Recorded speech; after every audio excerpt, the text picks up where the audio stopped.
Assalamu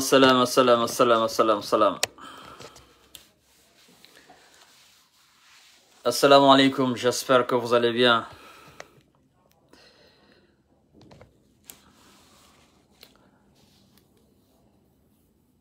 Partagez le live, dites aux gens que M. Kanté est en direct. Partagez le live au maximum. Dans tous les groupes possibles.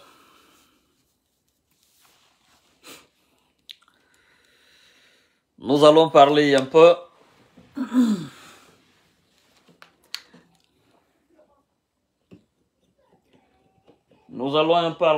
de l'actualité guinéenne. Donc, je vous demande de partager humblement la vidéo.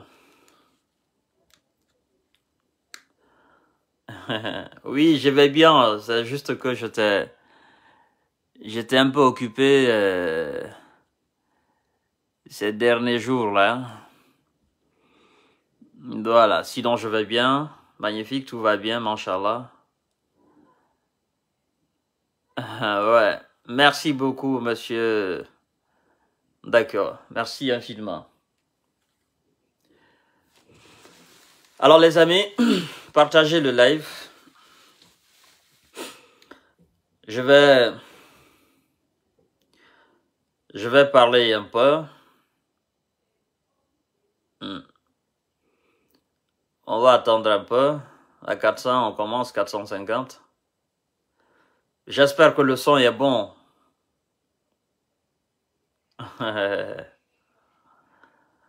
Mohamed Bailo, oui, effectivement. Djoulabal, ouais. Partagez la vidéo, partagez au maximum. Ouais, discussion. Partagez la vidéo, les amis.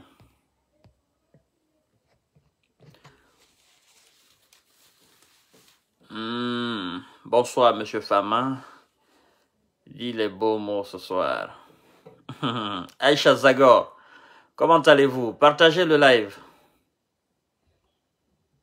On a beaucoup à se dire ce soir. Hein? Ouais, donc installez-vous confortablement.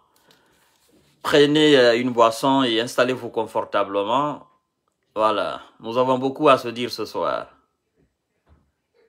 Ouais. Ouais. Nous avons beaucoup à se dire ce soir. Je vous attends, hein. Venez au maximum, hein. Au maximum. Alors, dites-moi si le son est bon, s'il vous plaît, parce que je vois des gens qui disent que le son n'est pas bon. Dites-moi si le son est bon là-bas, s'il vous plaît. D'accord. On dit que le son est bon. Alors, chers amis, on ne va plus attendre. Les autres vont nous rejoindre, Inch'Allah. Alors, je commencerai d'abord par vous dire bonsoir et bienvenue sur la page Jeune Visionnaire. Et je remercie aussi humblement toutes ces personnes qui se sont inquiétées pour moi, certainement se demandant si j'avais un problème. Non, j'ai pas de problème. C'est juste que j'étais beaucoup pris dans ces 2 jours-ci parce que, voilà, nous essayons de mettre un mouvement en place. Donc, j'étais beaucoup pris par les colloques de gauche et à droite. Et donc, voilà, c'est un peu ça. Sinon, plan santé, je vais bien, grâce à Dieu. Merci infiniment pour tous ceux qui se sont inquiétés pour moi, qui ont pensé peut-être que j'avais un problème. Non, j'ai pas de problème. Merci infiniment, chers frères. Alors, je crois que à mon absence, il y a eu quelques sujets sur la toile. J'ai pas eu la chance de me prononcer là-dessus. Et c'est pourquoi je vous dis que nous avons assez à se dire ce soir. C'est très important. Donc, je vous demande humblement de partager le live. chers frères, vous savez, quand je parle souvent, il y en a qui pensent que c'est de la rigolade. Il y en a qui pensent que je fais de la comédie. Alors, je me dis, si je fais de la comédie pour réparer les choses en Guinée, pour sensibiliser les gens en Guinée, c'est de la bonne comédie. Il y en a qui pensent que j'ai changé de camp, comme ils le disent. Je leur réponds souvent en disant, quand vous dites que M. Kanté a changé de camp, avant il était dans quel camp? Parce que les Guinéens, ils sont experts, n'est-ce pas? Ils sont experts dans ce que moi j'appelle colporter des amalgames. Dans la colportation des amalgames, les Guinéens sont experts là-dedans. Alors, il faut savoir quelque chose, et je tiens à le souligner, chers frères. Monsieur Kanté, ni de près ni de loin, je ne suis militant sympathisant d'un parti politique. Monsieur Kanté combat l'injustice dans toute sa forme. Toute personne qui se trouve dans une situation d'injustice, Monsieur Kanté va dénoncer. Et je vais m'attaquer et m'opposer farouchement à ceux qui font subir les paisibles citoyens ou les innocents citoyens cet acte d'injustice. Je l'ai fait sous le régime d'Alpha Condé. Alors, je crois qu'en le faisant sous le régime d'Alpha Condé, d'autres ont pensé que j'avais pris position ou que j'étais dans un camp. Je ne suis pas dans un camp, je suis dans mon propre camp. Mon camp, le bienfait pour la République, ça c'est mon camp. Mon camp, la lutte de l'inégalité, ça c'est mon camp.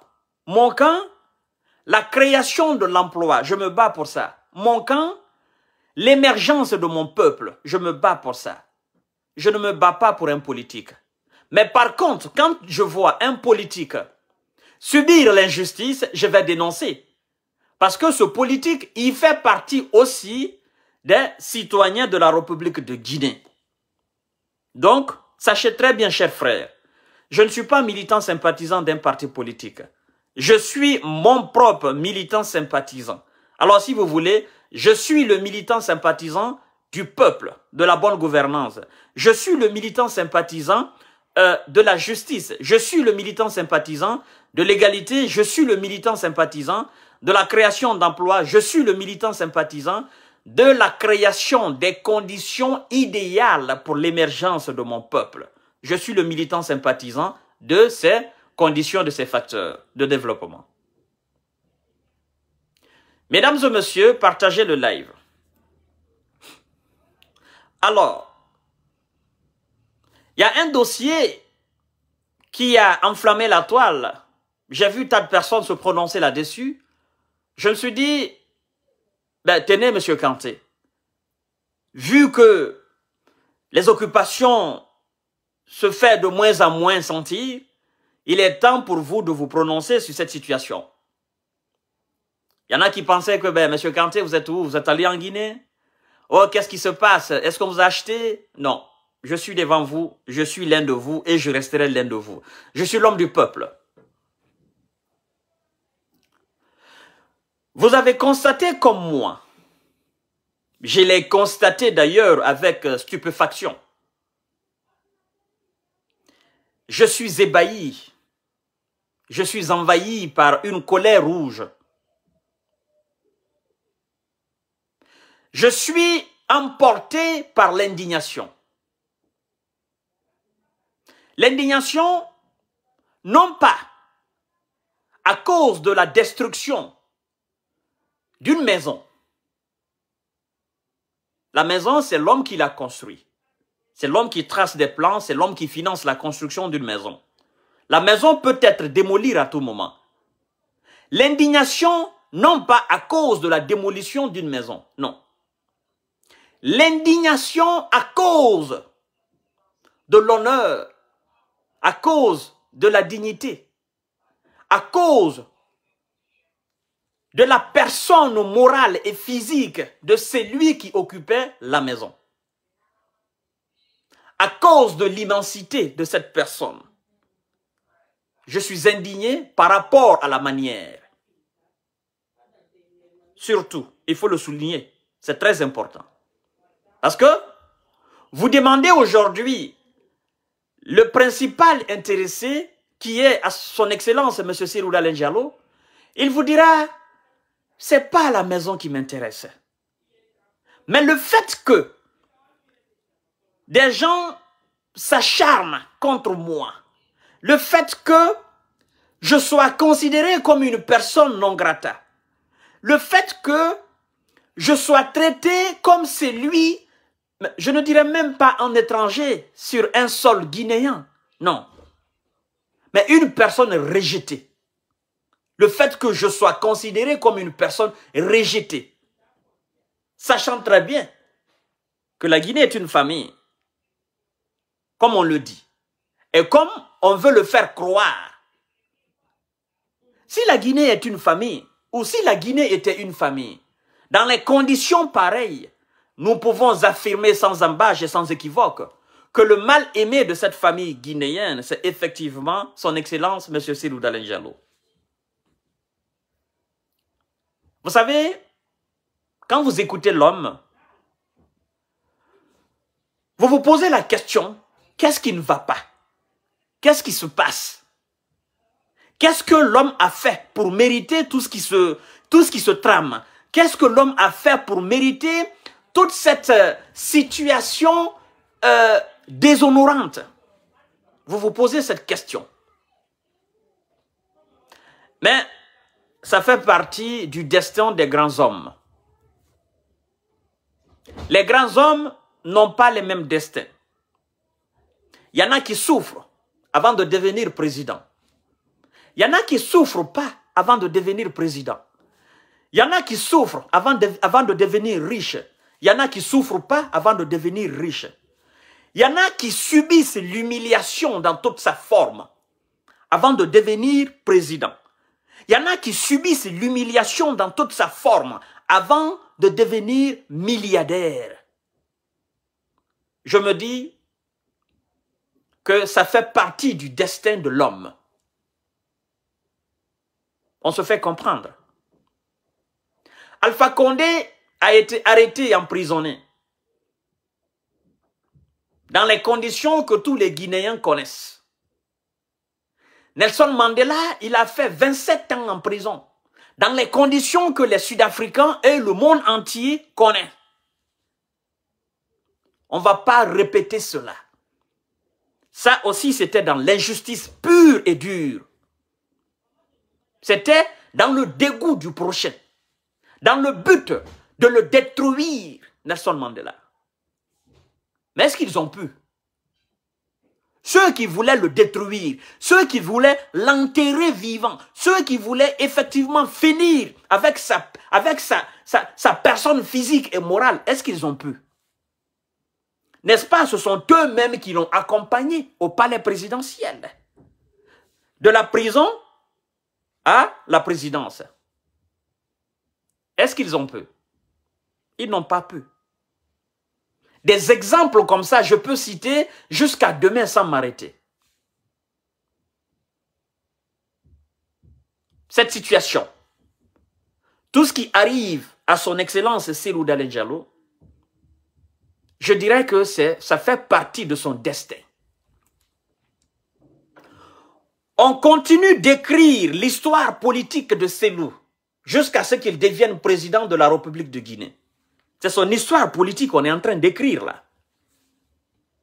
S'il n'avait pas d'histoire politique, de 1975, c'est-à-dire de sa prise de fonction en tant que, c'est-à-dire de son premier emploi de 1975 jusqu'en 2006, en tant qu'homme administrateur, à partir du moment où il a décidé d'être un homme politique, parce qu'il a été politique administrative, mais politique politicienne, ça c'est tout récent. Et sa première participation, c'est en 2010, aux élections présidentielles. Donc, de 2010 en 2022, c'est l'histoire politique que les gens sont en train d'écrire l'histoire politique de Cellou Dalein Diallo. Pendant 10 ans, Alpha Condé a écrit l'histoire politique de Cellou Dalein Diallo. Avant 2010, Cellou Dalein Diallo n'avait pas d'histoire politique. On ne pouvait pas raconter quelque chose. On ne pouvait pas dire Cellou a connu ça, voilà, d'histoire politique. Non, non, non. Cellou n'avait pas d'histoire politique. Alors, Alpha Condé a doté Cellou d'une histoire digne d'un homme d'État, d'une histoire digne d'un homme présidentiable, d'une histoire digne d'un président de la République, d'une histoire digne d'un homme politique aguerri. Alpha Condé a créé cette condition. Alpha Condé a écrit cette histoire. De 2010 en 2022, non, de 2010 en 2020 ou 2021, on peut le faire un roman. On peut même faire 2 romans. Tout ce que Cellou a subi avec son parti politique. On peut le faire. C'est-à-dire, on dit, titre par exemple, l'histoire politique de Cellou Dalein Diallo et de son parti politique UFDG. Voyez-vous? Alors, qu'est-ce qui se passe?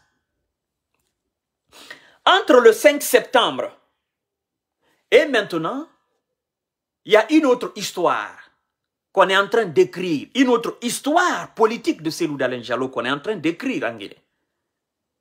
Je crois d'ailleurs, et je demanderai d'ailleurs à M.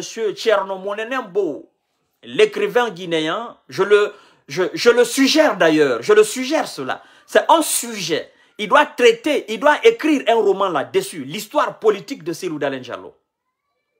Très important. Il ne faudrait pas que on oublie cela. D'accord? Monsieur Thierno Monenembo, s'il vous plaît, vous pouvez en faire un roman. Avec tout le respect que j'ai pour vous. En faisant de l'histoire politique de Cellou un roman, je voudrais que vous le faites dans une impartialité irréprochable. Vous le faites aussi en vous débarrassant de l'émotion. Faites ce roman en considérant Cellou comme tout simplement un Guinéen et non un Peul, comme vous. C'est-à-dire, faites ce travail. C'est très important. Que les enfants de demain ou après-demain sachent qui il a été et qu'est-ce qu'il a subi. Alors, chers frères, nous avons vu que M. Cellou Dalein Diallo a été déguerpi de son domicile, tout comme M. Sidya Touré. Le 28 février passé, si j'ai bonne mémoire, parce que ça va vite aussi moi dans ma tête. Et pendant que le dossier du domicile Sidya et le dossier du domicile Cellou sont en justice, et que la justice ne s'est pas encore prononcée, c'est-à-dire, on n'a pas encore fait jugement du dossier, parce que la justice s'est déclarée incompétente. La dame, je pense bien. Et, entre-temps, on prend des machines, on va démolir la maison qu'habitait son Excellence Cellou Dalein Diallo et sa famille. Quelle injustice! Tous les avocats sont unanimes. Tous les juristes sont unanimes. Toutes les personnes réfléchies sont unanimes. Tous les Guinéens sont unanimes. Je ne parle pas de ceux qui ont une haine dans leur poitrine vis-à-vis de Cellou Dalein Diallo. Mais même ceux qui ont une haine indescriptible dans leur poitrine au sujet de Cellou, mais qui fassent un peu de rationalité, ils trouvent que dans ce dossier, il y a de l'injustice pure et dure. Parce qu'on peut détester quelqu'un et reconnaître la valeur de la personne. On peut détester quelqu'un et reconnaître aussi la qualité de la personne. On peut détester par exemple quelqu'un qui se trouve dans une situation aussi dramatique. Et, effectivement, en s'appuyant sur la rationalité, on peut dire la vérité. La mesure m'intéresse peu. Mais je dis, même si M. Cellou Dalein Diallo, dans le conditionnel, même si son Excellence M. Cellou Dalein Diallo, le président de l'UFDG et de l'ANAD, s'était accaparé frauduleusement cette maison, ou s'était accaparé frauduleusement ce domaine de l'État, disons comme ça, même si c'était accaparé frauduleusement ce domaine de l'État, et que l'État s'était rendu compte que M. Cellou Dalein Diallo s'était accaparé frauduleusement, l'État a une machine sur place qu'on appelle la justice. L'État devrait traduire Cellou Dalein Diallo devant la justice. L'État a tous les moyens.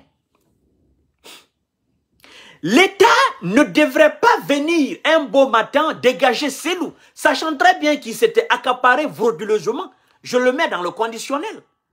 L'État devrait passer par des procédures judiciaires légales.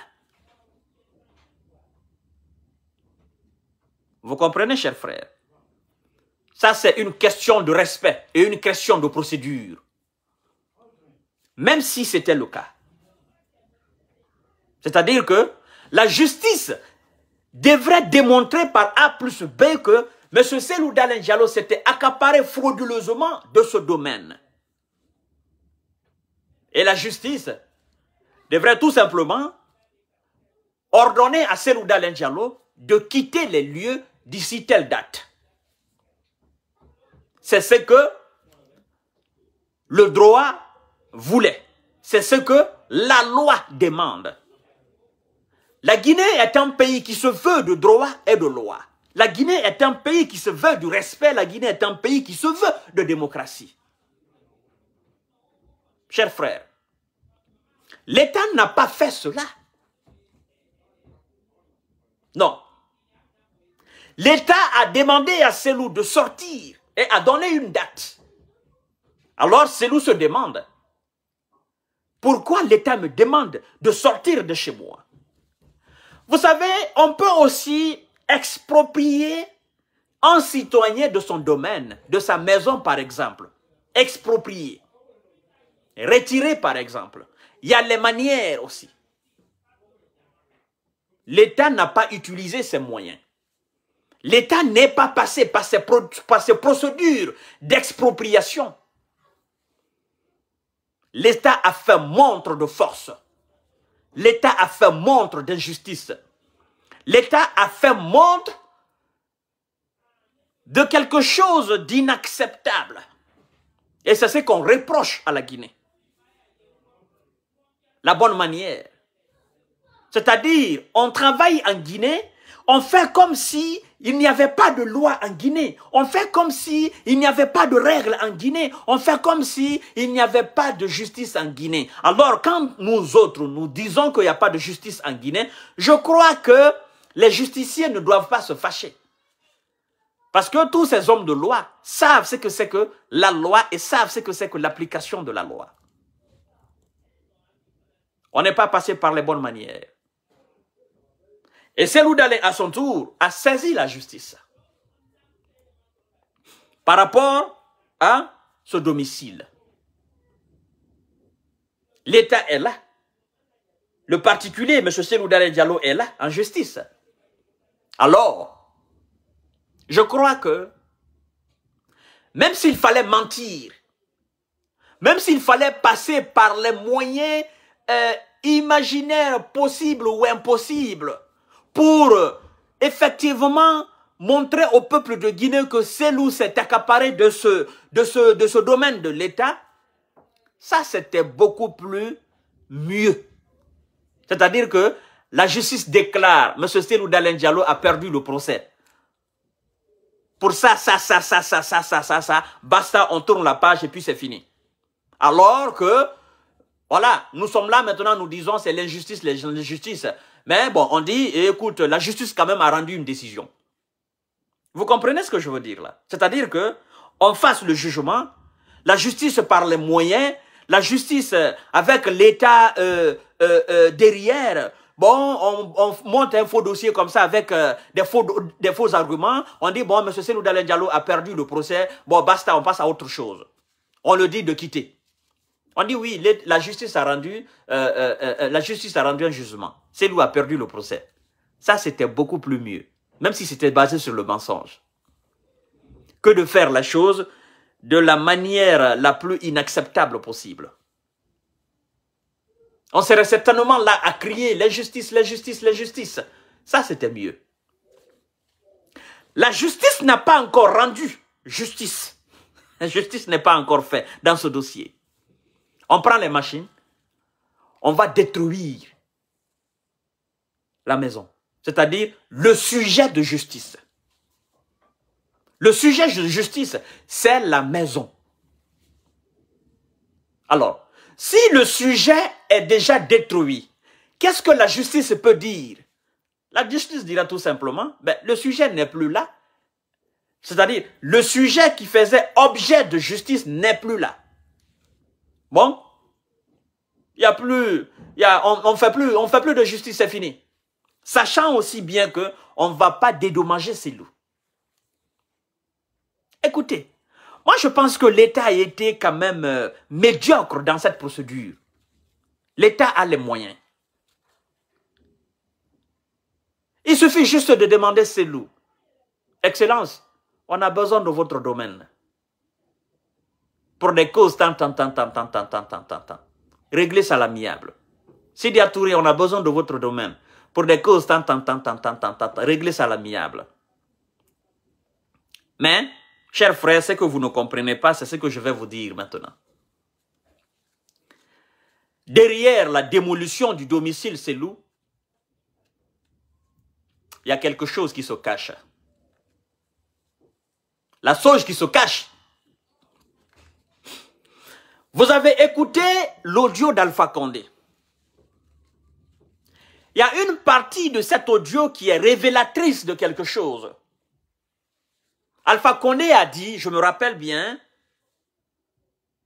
je crois que c'est Cellou et ces gens qui vont le plus s'opposer au CNRD. Cellou et ces hommes qui vont le plus s'opposer au CNRD. S'opposer. Cellou ne va pas s'opposer au CNRD. Le CNRD n'est pas un parti politique. Le CNRD n'est pas venu à la tête à travers une élection crédible, transparente et démocratique. Le CNRD est un ensemble de militaires corps habillés, c'est tout. C'est les militaires à la tête de l'État qui ont délogé un dictateur.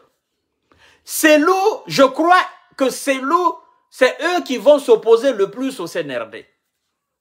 Pour qu'il y ait opposition entre Cellou et CNRD, il faut créer les conditions d'opposition. Et cette condition d'opposition n'est même pas une condition d'opposition. Je vous explique. Cellou est un politicien. Il n'y a pas raison que Cellou s'oppose au CNRD. Non, il n'y a pas raison.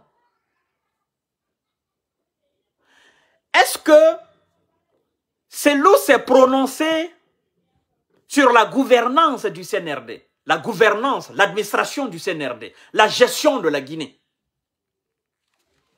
depuis l'arrivée du CNRD? Non. Non. Cellou et son parti ont répliqué et ont dénoncé certaines manières du CNRD vis-à-vis d'eux. Ça, ce n'est pas de l'opposition. Peuple de Guinée, il faut que vous compreniez un peu. Ça, ce n'est pas de l'opposition. Ça part d'où? Du ministre de l'administration, du territoire et de la décentralisation, monsieur Mori Condé, sur le sujet du partage des 15 places. Ça y était, si j'ai bonne mémoire, la première réplique et la première revendication de Cellou. Il ne s'est pas opposé, c'est une revendication. Il a voulu savoir comment ça s'est passé. Comment se fait-il que les autres ont tel nombre et lui et son parti, ils ont tel nombre? Sur quels critères? Ça, c'est pas de l'opposition. Et même si c'était M. Sidia, même si c'était le RPG Arc-en-Ciel, dans les conditions qu'on a mis Selou et son parti, ils auraient fait la même chose. La revendication demandée. Ça, c'est pas de l'opposition. La revendication est différente de l'opposition. L'opposition, je ne suis pas d'accord avec votre mode de gestion de la chose publique. Je ne suis pas d'accord avec votre mode de philosophie, votre mode de pensée. Je ne suis pas d'accord avec. Ça, c'est de l'opposition. Je ne suis pas d'accord avec les arguments que vous avancez. Mes arguments sont tant. Ok, il y a ça, c'est l'opposition. Mais la revendication, vous avez fait quelque chose. C'est-à-dire qui porte atteinte, soit à mon intégrité physique, ou soit à l'intégrité physique de mon parti, ou dû par exemple à un mauvais partage. Alors je revendique. Je ne suis pas d'accord. Je revendique parce que ça, je ne mérite pas ça. Pourquoi telle personne a ça, moi j'ai pas ça? Pourquoi c'est ça, dans cette situation, telle personne a ça, moi j'ai pas ça? Ça c'est de la revendication, chers frères. Première revendication de Selou. Et jusqu'à preuve contraire, on n'a pas apporté d'éléments crédibles sur lesquels ils se sont basés pour effectivement partager les 15 sièges. Maintenant, sortez de chez vous. Ce n'est pas de l'opposition. Ils ont revendiqué. Selou Sidia a revendiqué. Selou a revendiqué. Ils ont saisi la justice. Ça, ce n'est pas de l'opposition. Maintenant, qu'est-ce qui se passe?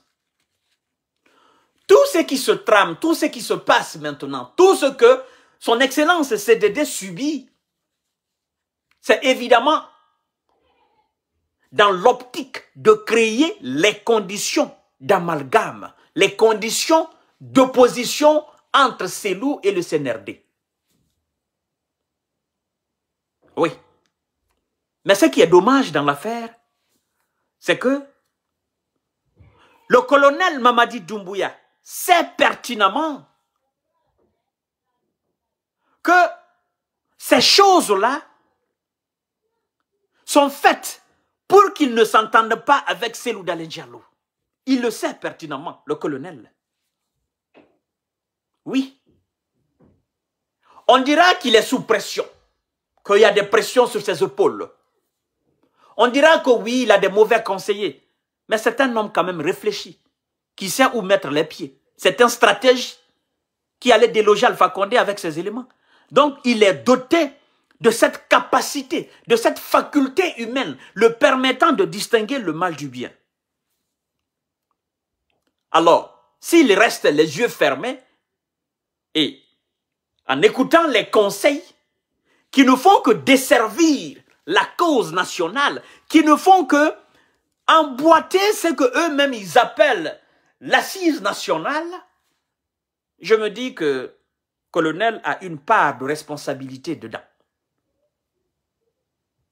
S'il accepte, s'il est participatif, s'il absout, s'il ferme l'œil là-dessus, s'il ne dit rien et s'il ne fait rien pour empêcher cela, alors il éloigne de lui un fils digne de la Guinée. Il crée la zizanie entre lui et un fils digne de la Guinée. Il éloigne de lui quelqu'un qui est mieux écouté que lui. Parce que, il faut le dire, Selou Dalein Diallo est mieux, c'est-à-dire est mieux écouté que le colonel. Avec tout le respect que j'ai pour le colonel. Bien évidemment. Le colonel est venu quand? Colonel Mamadi Doumbouya est venu quand? Il est venu le 5 septembre. Alors, vous devez comprendre qu'entre Selou et le colonel, Selou est président d'un parti politique et d'une très grande alliance. Le colonel Mamadi Doumbouya est un simple militaire qui a pris ses responsabilités et qui allait déloger un dictateur à la tête de l'État. Maintenant, la tête de l'État, quiconque se trouve là-bas, vous serez écouté. Même si c'est M. Kanté qui devient aujourd'hui président de la République, je serai écouté. Cela ne fait pas de moi l'homme le plus écouté de la Guinée. Non. Pour comprendre que je ne suis pas l'homme le plus écouté de la Guinée, prenez M. Kanté à l'état naturel. Vous prenez M. Serouda Lenchalo. Vous prenez le colonel, c'est-à-dire colonel, c'est un métier, l'armée, Serouda Lenchalo, parti politique, président. Vous comparez les deux personnes dans leur élément naturel. M. Serouda Lenchalo est 1000 fois mieux écouté que le colonel Mamadi Doumbouya à la République de Guinée. Mais la présidence de la Guinée, c'est celle qui est écoutée que tout le monde en Guinée. La présidence de la Guinée est une entité morale et physique. Vous comprenez, chers frères? Ce n'est pas le colonel qui est écouté, mais c'est la présidence qui est écoutée. Alors, il y a une différence entre la présidence et le colonel. Il y a une différence entre la présidence et Selou Dalein Diallo. Mais Selou, dans son élément naturel, colonel dans son élément naturel, Selou est 1000 fois mieux écouté que colonel Mamadi Doumbouya. Chers frères, je dis, colonel Mamadi Doumbouya,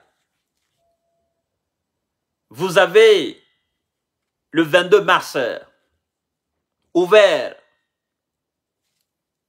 les assises nationales avec un discours d'un contenu impeccable. Vous avez évoqué là tous les maux dont souffre la Guinée. Dans une sincérité aussi irréprochable. Mais une sincérité sur le papier, colonel.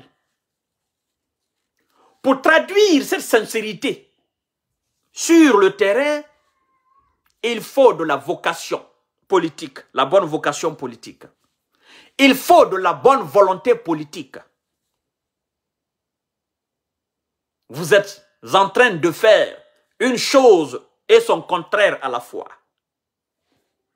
Et en faisant la chose et son contraire à la fois, vous êtes dans ce que moi j'appelle une perte de temps énorme. Et j'interpelle d'ailleurs le premier imam de la Guinée, le très grand imam de la mosquée Faïsad, qui est avec mon seigneur, l'archevêque, effectivement, qui sont les présidents, c'est-à-dire co-présidents de cette assise nationale. J'interpelle d'ailleurs leur attention.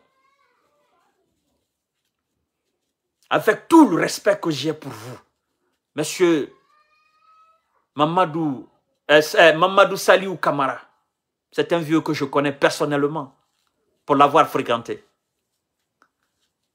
Oui, je le connais jusqu'à chez lui parce que j'y allais. Je connais aussi son jeune frère. Je sais qui il est, ce monsieur-là. Je le connais parfaitement. Oui, j'y allais chez lui. Je priais dans sa mosquée. Je ne parle pas de la mosquée de Faïsad, mais dans sa mosquée, dans son quartier. J'attire leur attention. Avec M. Baouri et tous ces gens qui composent cette structure. Avec tout le respect que j'ai pour vous, je dis, vous êtes en train de faire une chose et son contraire à la fois en Guinée. En Guinée, il n'y a pas de réconciliation en Guinée sans Selou Dalein Diallo. Il n'y en a pas. Quand je dis Selou Dalein Diallo, le mot Selou Dalein Diallo ne s'arrête pas à la personne physique de Selou. Quand je dis Selou Dalein Diallo, c'est tous ceux qui sont derrière Selou Dalein Diallo. Tous ceux qui sont derrière Selou Dalein Diallo.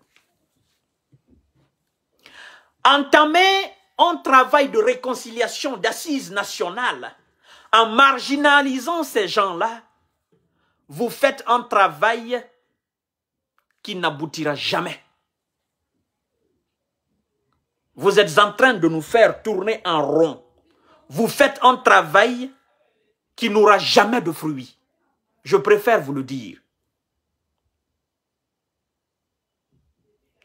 Vous avez lancé l'assise nationale le 22 mars, si je ne me trompe pas. Et dans la foulée, le domicile litigieux de Cellou Dalein Diallo, on part détruire cela. Mamadou, le vieux Mamadou Saliou Kamara, premier imam de la mosquée Faïsal. Monsieur l'archevêque Vincent Kwa, voilà. Monsieur Baouri, vous qui composez cette structure, ouvrez les yeux. Vous savez, j'aime la profondeur. J'aime la profondeur. Je n'aime pas faire quelque chose pour que les gens disent que j'ai essayé. Ou les gens disent oui, il a fait. Non. Je veux être en paix avec ma conscience.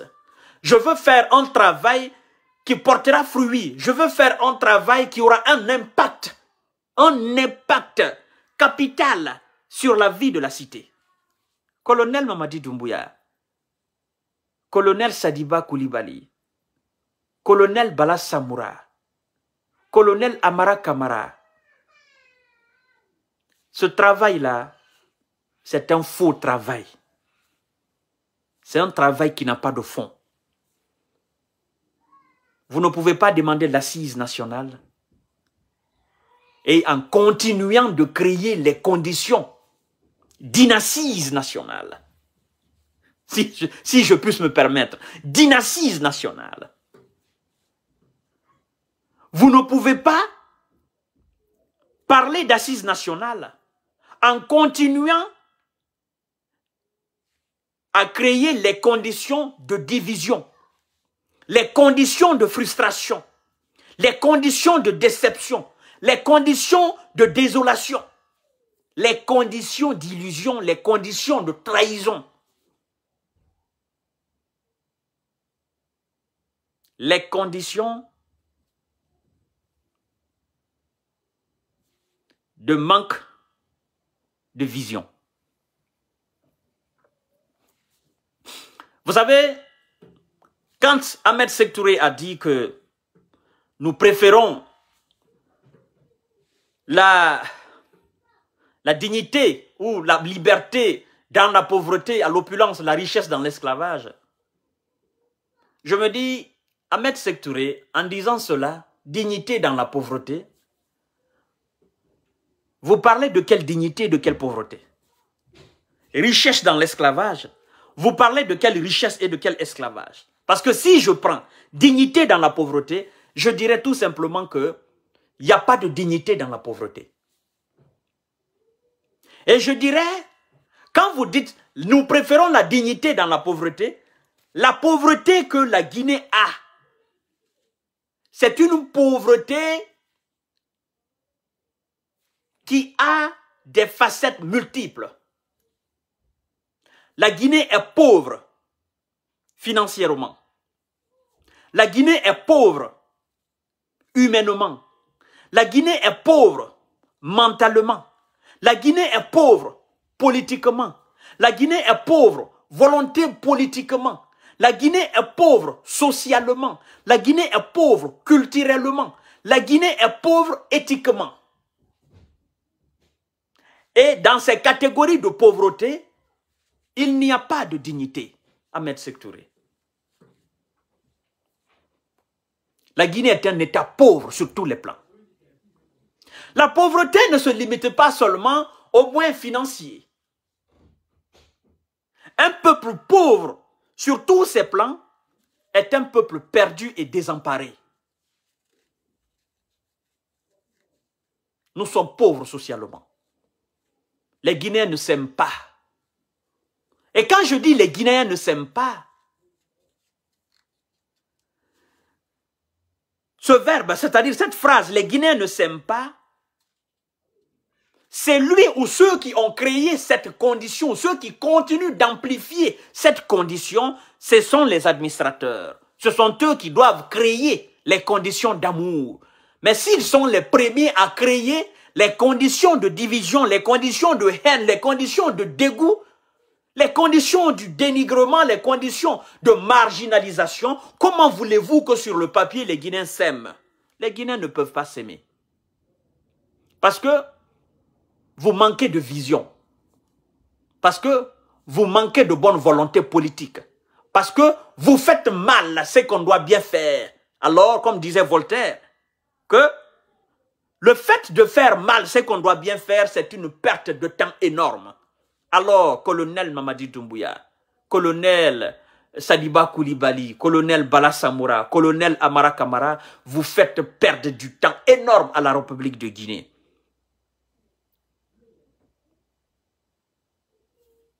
Sondez le cœur des Guinéens aujourd'hui. Je ne parle même pas de nous qui sommes sur la toile. Sondez le cœur des Guinéens. Vous comprendrez que ceux qui vous encouragent sur ce sens-là, la plupart d'entre eux, c'est des gens qu'on traite de alphaïs et de condéis. C'est des gens qui sont derrière Alpha. Votre travail ne devrait pas être un travail politisé. Vous comprenez, vous les militaires à la tête de l'État? Vous devriez plutôt vous débarrasser de cette politique politicienne. Vous êtes des militaires. Vous devriez plutôt être des redresseurs impartials. Au lieu de cela, vous donnez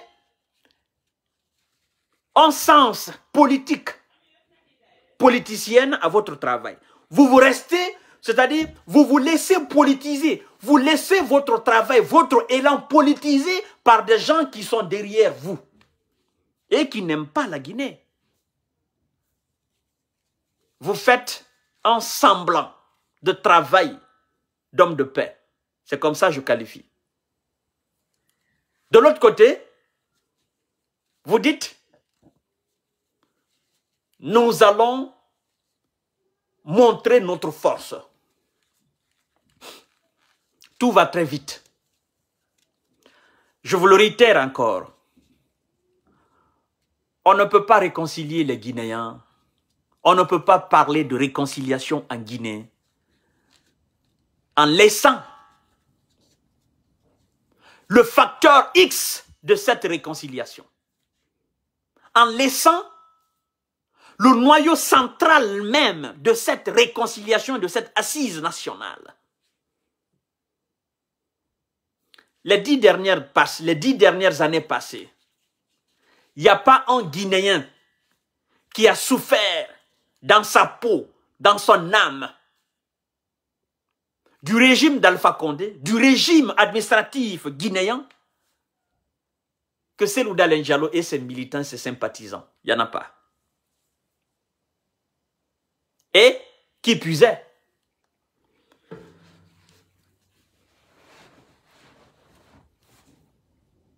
j'aime pas souvent le dire, mais il m'arrive à le dire. Et en le disant, je le dis avec sincérité. Qui puisait, ce monsieur Cellou Dalein Diallo, avec son parti, qui ont été victimes à 85% de la gestion d'Alpha Condé, la gestion politique, politicienne d'Alpha Condé, parce qu'il faut le dire. Nous avons certainement tous été victimes de la politique d'Alpha Condé. Mais il y a un accent très particulier sur, effectivement, ces gens-là. Vous comprenez? La Guinée ne se limite pas à des 10 ans de gestion d'Alpha Condé.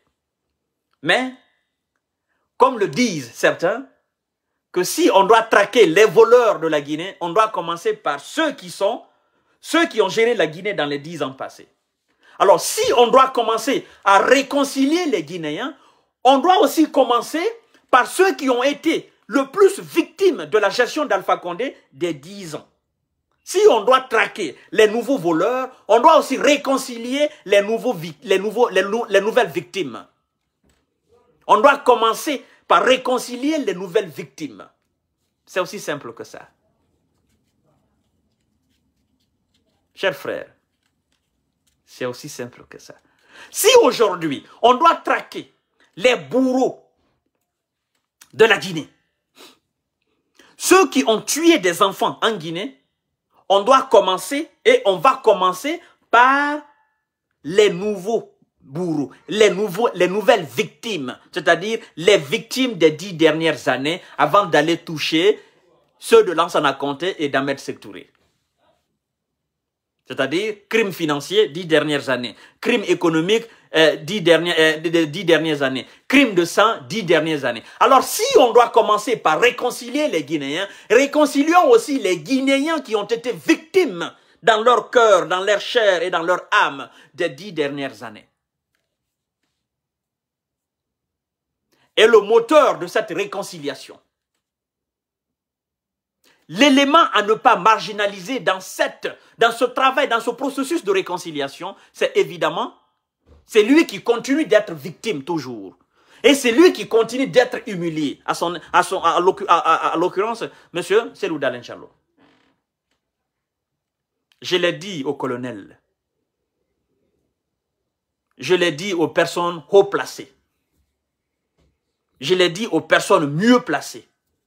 Je dis, si vous voulez donner un sens social, si vous voulez donner un sens important, si vous voulez donner de la valeur, de la profondeur, si vous voulez effectivement qu'à la fin de ce travail, c'est-à-dire de ce processus de réconciliation, d'assises nationales, si vous voulez un fruit mûr, faites en sorte que M. Cellou Dalein Diallo soit au centre, au cœur de ce travail. Et faites en sorte qu'il vous donne sa parole. Faites en sorte qu'il soit sincère. C'est un homme sincère. Faites en sorte qu'il vous dise, je vous accompagne et je suis avec vous. Et faites en sorte qu'il reste avec vous jusqu'à la fin des travaux. Parce que je connais sa qualité et sa capacité à relever ce défi. Et je sais que lui, devant vous, ça va donner de la teneur, c'est-à-dire une autre teneur, ça va donner de la saveur, ça va donner de la réalité, ça va créer les véritables conditions, quoi. Ça va vous permettre d'aller plus loin dans ce travail. N'oubliez pas quand même que si nous prenons tous les Guinéens aujourd'hui, tous les acteurs politiques de la Guinée, n'oublions pas que c'est l'homme qui est écouté par la majeure partie de la population guinéenne. Et s'il est écouté par la majeure partie de la population guinéenne, vous devez comprendre que il est aussi capable de régler beaucoup de problèmes. Il est aussi capable de réconcilier les Guinéens. Ouais. Mais s'il continue de subir et d'être humilié de la sorte, vous savez, vous allez beau faire ce travail de réconciliation, vous irez à l'intérieur du pays, vous iriez à Zérékoré, à Kankan, à Macenta, vous irez à Boké, à Bofa, partout, vous allez faire ce travail n'aura pas de sens. Ça n'aura pas de sens. Et vous allez finir, ça sera comme si vous n'avez rien fait. Moi, je dirais tout simplement que ça sera de la propagande. Ça n'aura pas de fruits, ça ne portera jamais fruit. Et le pays continuera toujours comme ça, à évoluer comme ça.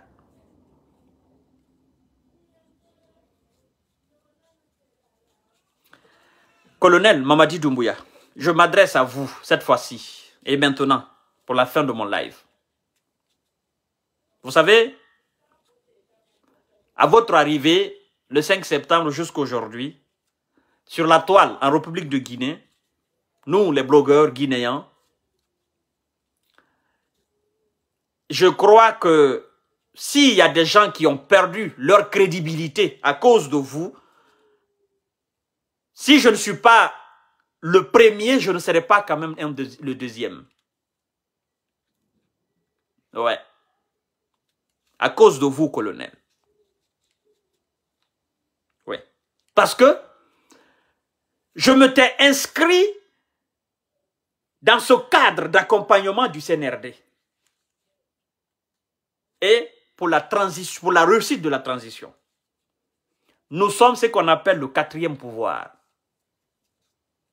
Vous savez, c'est nous qui faisons souvent que vous, les militaires à la tête de l'État, vous vous précipitez souvent à faire certains communiqués. Parce que c'est nous qui enflammons la toile. Et les réseaux sociaux sont devenus aujourd'hui le 4e pouvoir. C'est à cause de nous, souvent, que vous vous justifiez devant le peuple. Pas à cause des médias, mais à cause de nous. C'est à cause de nous, souvent, vous tentez de donner certaines informations, même si elles ne sont pas réelles. C'est à cause de nous. Qu'on le dise ou pas, qu'on le reconnaisse ou pas, c'est à cause de nous. Nous qui sommes sur la toile. Moi, particulièrement, j'ai été victime. Victime du fait que je ne me suis jamais inscrit dans ce cadre de critique du CNRD, m'attaquer au colonel, le dénigrer, m'attaquer à Bala Samoura, m'attaquer au colonel Amara Kamara, m'attaquer en un mot aux grandes têtes du CNRD. On m'a toujours traité de vendu. Oh, tu as vendu ton âme. Oh, on te donne de l'argent. Oh, on te paye. Sans savoir ce que je fais dans l'ombre. Mais, je dois vous dire la vérité, colonel. Vous êtes en train de faire une chose et son contraire à la fois. Ça ne vous aide pas et ça ne vous aidera jamais. Je vous ai dit, et je vais encore réitérer cela. Parmi toutes les personnes qui vous entourent, ça c'est mon avis, je crois que votre bonne coopération avec Cellou Dalein Diallo vous sera 1000 fois plus serviable que la plupart des gens qui sont autour de vous. Mais puisque les gens qui sont autour de vous sont conscients de cela et savent que, en coopérant avec ce monsieur, eux, ils n'auront plus autre chose à vous dire. Parce que la plupart des gens qui sont autour de vous, tout ce qu'ils vous disent, si vous retirez le sujet de Cellou Dalein Diallo et de son parti UFDG, ce qui restera, ça ne va même pas atteindre 10%. Ouvrez les oreilles, colonel. Écoutez très bien, monsieur Kanté, ce que je suis en train de vous dire là. Si vous coopérez très bien avec Cellou Dalein Diallo, que vous avez cet homme avec vous, et que il y a une entente impeccable entre vous, vos anciens conseillers, vos anciens collaborateurs, ou ceux qui sont aujourd'hui autour de vous, ils n'auront plus de sujet. Ils n'auront plus qui combattre. Ils n'auront plus de personnes en face avec lequel ou par rapport auquel il faut créer une zizanie. Non. Mais vous n'avez pas encore compris cela, colonel. Et c'est pourquoi on est en train de vous induire en erreur. Je vous ai dit cela, mais vous ne comprenez pas. Et en tant que vous ne comprenez pas, que vous ne faites pas cela, vous aurez des problèmes. Non seulement avec, c'est-à-dire vous aurez des problèmes non seulement avec vos conseillers, ceux qui vous entourent, mais aussi avec le peuple. Parce que ceux qui vous entourent là, la plupart d'entre eux, ce sont des alphaïs dans leur cœur et dans leur âme. Et les alphaïs, ils ne vont jamais accepter de traiter avec Cellou. Parce que eux, dans leur tête, c'est lui qui a fait échouer Alpha Condé, c'est Cellou Dalein Diallo. Alors, il y a une haine viscérale envers Cellou par rapport à cela. Et vous, aujourd'hui, au lieu d'être le redresseur impartial, vous vous êtes fait entourer par ces gens sans vous rendre compte qu'ils sont des alphaïs.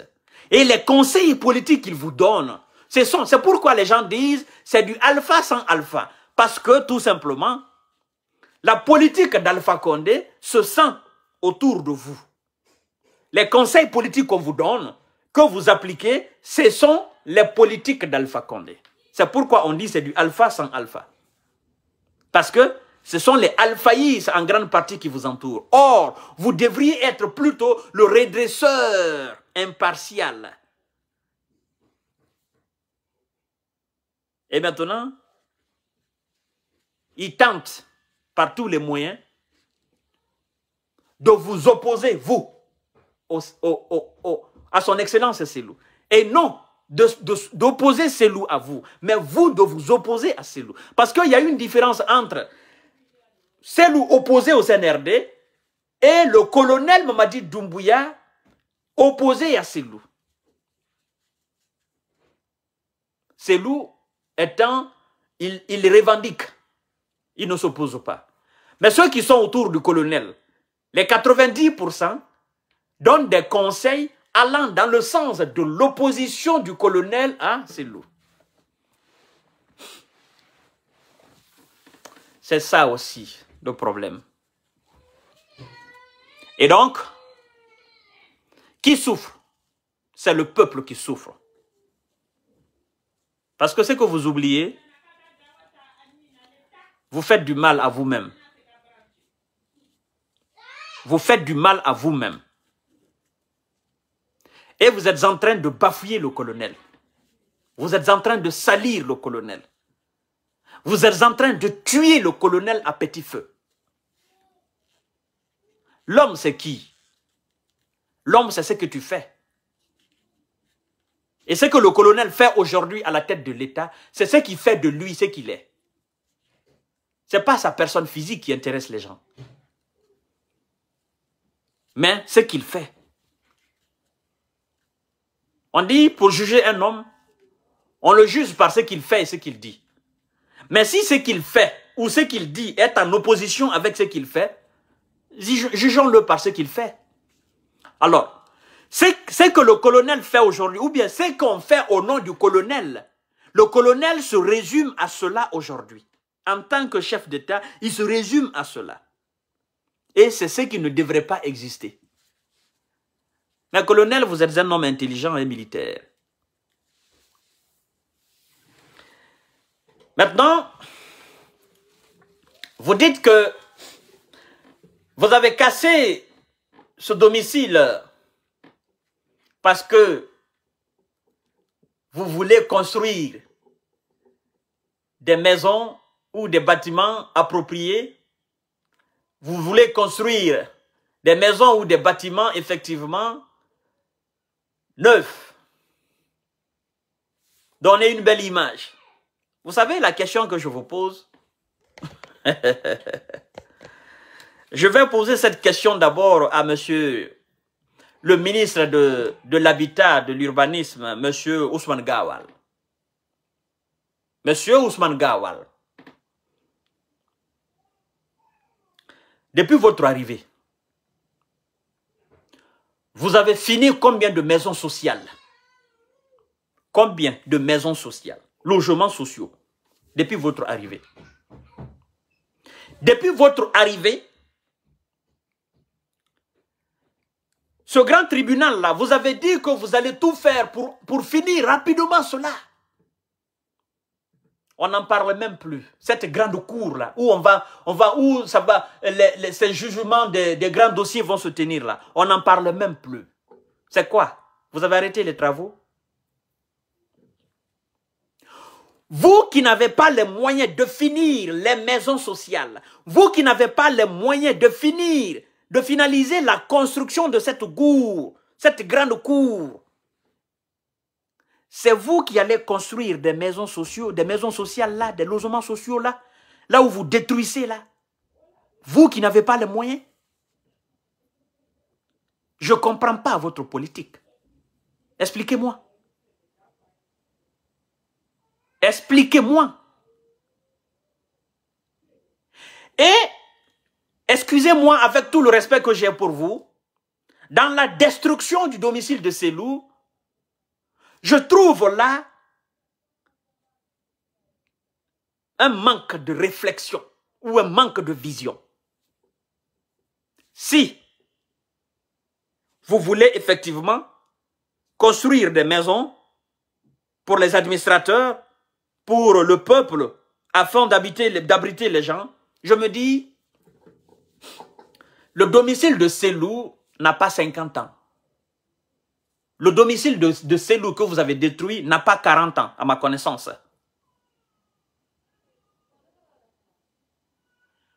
Vous devriez plutôt rénover et abriter. C'est-à-dire, vous devriez plutôt rénover si vous vouliez. Vous devriez plutôt rénover et considérer cela comme une maison sociale. Au lieu de détruire. Parce que c'était quand même une belle maison. Vous avez manqué de réflexion, de vision. Ou bien vous vous êtes dit, ben en tant que cette maison est là, c'est polémique. C'est ça que vous vous êtes dit. Celle-là, vous avez fait une erreur fatale.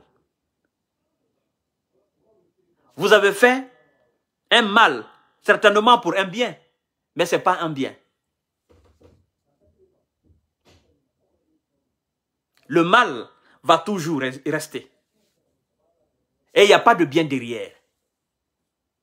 On continuera toujours de parler de ce mal.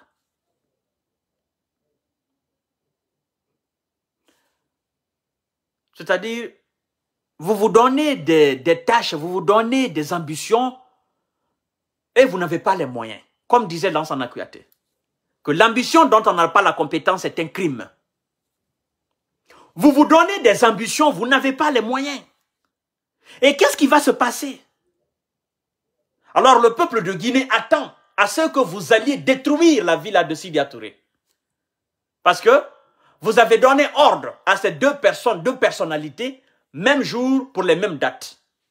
Le peuple de Guinée attend que vous alliez aussi détruire la villa de Sidya pour dire nous allons reconstruire, ça ne répond plus aux normes. Le peuple attend. Parce que si vous ne détruisez pas cette villa de Sidya, l'injustice sera encore plus flagrante. Et votre travail sera encore plus nul. C'est aussi ça, la vérité. Vous comprendrez plus tard que vous avez fait une erreur fatale, une erreur monumentale. On attend que vous allez détruire la villa de Sidya. Ouais, c'est la vérité. Ce qui est dommage dans l'affaire, c'est que pendant que vous êtes en train de vous donner des tâches et vous n'avez pas les moyens, les organisations internationales se préparent à sanctionner la Guinée afin que vous puissiez donner une date pour la transition, pour l'organisation des élections. Voyez-vous? Alors, je vous fais un calcul très élémentaire, vous allez comprendre. Écoutez, vous avez pris des bulldozers, vous avez mis de l'essence dedans, vous avez pris des forces de l'ordre et de défense dans les pick-up, vous avez mis du carburant dedans, vous êtes partis, ils ont détruit. L'argent que vous avez pris pour mettre le carburant dans le bulldozer, pour mettre du carburant dans les pick-up de police et de gendarmes, si on fait le calcul de tous ces litres dans ces véhicules pour aller effectivement faire ce travail, et qu'on voie, ça représente quoi en argent liquide? On se dit, On a pris l'argent guinéen, le contribuable guinéen, pour aller faire du mal, quelque chose qui nous rapporte absolument rien. Et cet argent-là, on pouvait s'en servir effectivement pour faire autre chose. Ce sont des calculs comme ça que vous devez faire. Ne vous déplacez pas inutilement à aller faire un travail inutile.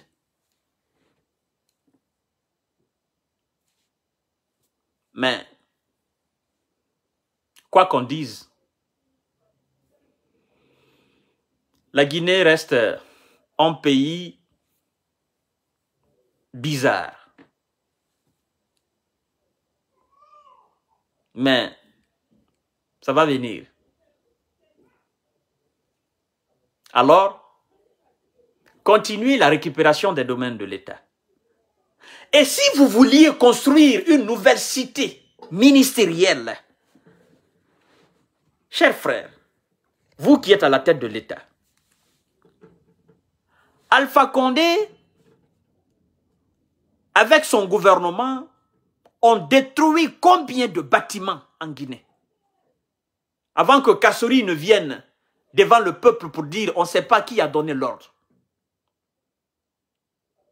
Le gouvernement, l'État guinéen a combien de domaines? De Kaloum jusqu'à 36, de Kaloum jusqu'à Kabylie. Donc, c'est ce domicile-là qu'il fallait effectivement détruire pour dire nous allons faire cité, pour dire ça ne répond pas aux normes de l'État. Vous savez, je vais vous dire quelque chose. Vous savez, les maisons qui ne répondent pas aux normes en Guinée à Conakry, s'il faut détruire toutes ces maisons, je crois que vous allez raser des quartiers entiers en Guinée. Oui. C'est comme ça se fait ici. On ne construit pas les maisons pêle-mêle. Je connais des quartiers dans Matam. Allez-y par exemple, Bonfi. Allez-y par exemple, à Dabondi. Allez-y par exemple, à Bolobine. Allez-y par exemple, Matoto. Allez-y par exemple, à Kisoso. Je connais des coins. Si vous voulez effectivement vous débarrasser de tous les bâtiments ou de toutes les maisons qui ne répondent pas aux normes, je crois que vous allez raser des quartiers entiers. Raser totalement.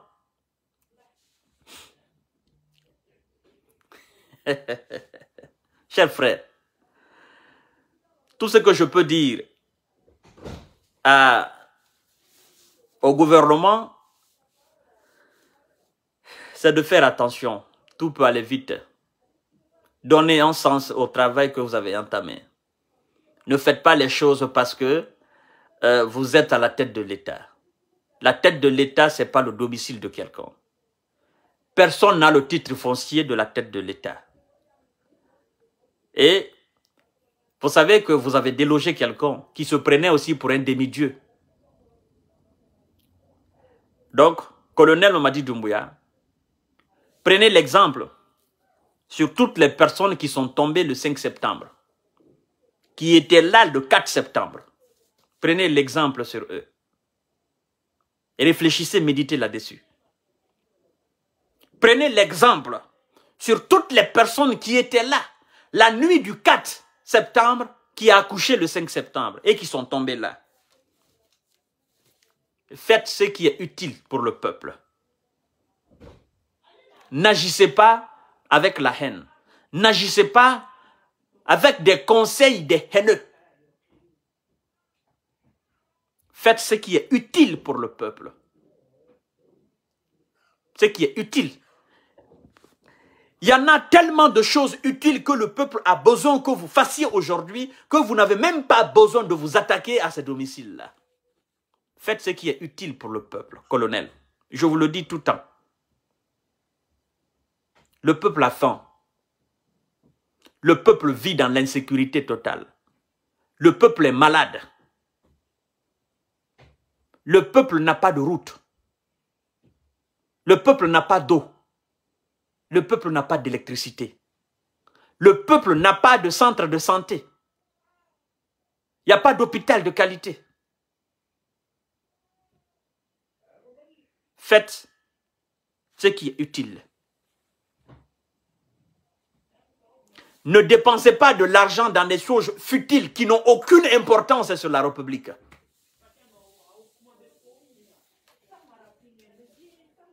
Chers frères, je vais parler ça jusqu'à demain. Je ne vais pas finir. Mon dernier mot, je dis au colonel, colonel, je vous ai dit, et je vais encore vous réitérer cela, pour donner un sens réel à ce travail de réconciliation, travailler main dans la main avec Cellou Dalein Diallo. C'est très important. Méditez sur ce que je vous dis. C'est très important. Colonel, pour la réussite de cette transition, je sais qu'il y a des gens qui vous disent « Oh non, ils ne sont pas les seuls Guinéens, nous sommes 13 millions. » Les 13 millions des Guinéens ne sont pas égaux.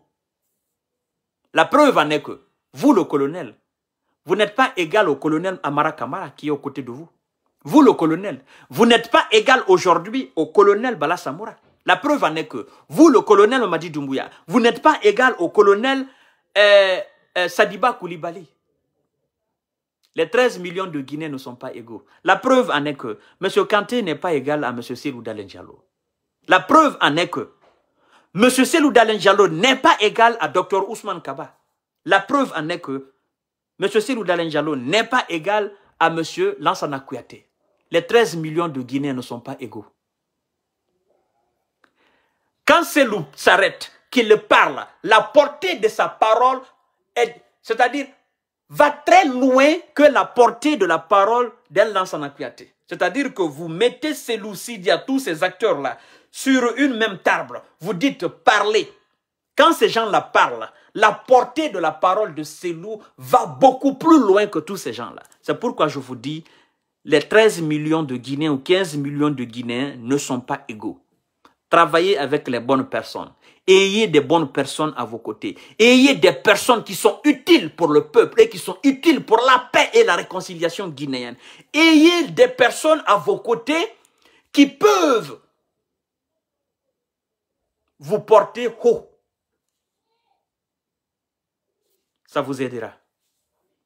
Et ça vous évitera des conflits et des frustrations inutiles, de la désolation inutile. Vous savez, colonel, faites l'expérience. Je sais que vous n'êtes pas sur les réseaux sociaux pour des raisons easy. Je sais très bien, vous n'êtes pas sur les réseaux sociaux. Mais demandez à un de vos gardes ou un de vos proches, qu'est-ce qui se passe sur les réseaux sociaux? D'accord? Je sais que vous écoutez quelques-uns parmi nous. Je sais très bien. Je sais que vous-même, vous n'êtes pas sur les réseaux sociaux, mais des gens autour de vous sont sur les réseaux sociaux. Demandez-les qu'est-ce qui se passe. Dans les commentaires, vous comprendrez que la Guinée que vous tentez de réconcilier, cette Guinée ne fait que s'enfoncer dans les ténèbres d'une division infernale. Je répète encore. La Guinée que vous tentez de réconcilier, cette Guinée ne fait que s'enfoncer dans les ténèbres d'une division infernale et éternelle. Maintenant, vous devez vous poser la question. Ce que j'ai entamé comme travail, c'est que ce n'est pas bon. Ce que je fais, c'est que ce n'est pas bon. On vous dira, oh non, c'est les mêmes personnes qui s'opposent. Posez-vous la question de savoir, quels sont les gens aussi qui sont avec vous? Quels sont les gens qui apprécient ce que vous faites? Parce que quand on vous dit c'est les mêmes qui s'opposent ou c'est les mêmes qui sont mécontents, posez-vous la question, quels sont ceux qui sont toujours contents? Et par rapport à quoi ils sont contents? C'est aussi ça. Et pourquoi ils sont contents? C'est simple que ça. Sur ce, je vous dis bonsoir à demain, Inch'Allah, pour d'autres sujets. J'avais 2 grands sujets, mais je crois qu'on n'a pas la chance aujourd'hui d'aborder le deuxième, qui est aussi un sujet épineux. Et demain, je vais aborder ce sujet, Inch'Allah, si tout va bien. Je vous invite demain à partir de 21 h de Paris, 19 h de Conakry, Inch'Allah. Je vous aime, je vous love. Je dis souvent, vive la paix en Guinée. Ben, avant de dire vive la paix en Guinée, je dirais plutôt, vive la création de conditions de paix en Guinée. C'est aussi simple que ça. Et je dis aussi au colonel, faites très attention. Je dis en dernier mot à son excellence, à M. Cellou Dalein Diallo, vous êtes certainement un homme de foi. je l'assume, et je le sais. Je suis aussi ferme là-dessus, vous êtes un homme de foi. Et sachez quelque part que tout ce que vous êtes en train de vivre aujourd'hui, ça fait partie, ou ça fera partie, ça fait déjà partie de votre histoire politique, que demain ou après-demain, vous